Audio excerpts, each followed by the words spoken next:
À la fin du mois de septembre, Jacques Legros a créé une onde de choc avec la parution de son nouveau livre intitulé Derrière l'écran, 40 ans au cœur des médias. Il s'agit de son bilan très personnel de sa carrière à l'antenne, et plus particulièrement en tant que joker du regretté Jean-Pierre Pernaut. À travers ces pages, Jacques Legros évoque justement leur relation, laquelle a connu quelques turbulences. CST pour défendre son livre que le journaliste de 71 ans a accordé une interview à nos confrères de Closer, paru ce vendredi 21 octobre 2022.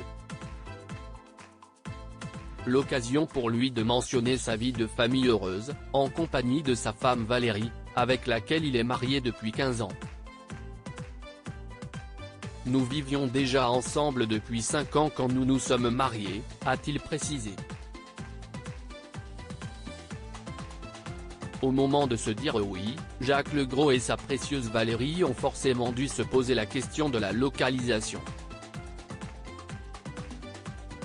Et, alors même qu'ils y travaillent tous les deux, CST bien loin de Paris que la cérémonie a eu lieu presque sans aucune hésitation. Se marier à Paris n'avait pas de charme, a-t-il confié. À la place, le couple a choisi de s'unir dans un endroit beaucoup plus symbolique.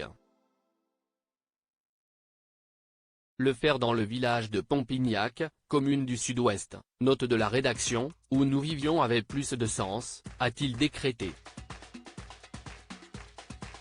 Une première rencontre ratée avec sa femme Valérie lors de cet entretien, Jacques Legros en a par ailleurs profité pour en dire plus sur sa moitié qui a elle aussi un agenda bien rempli de par son travail.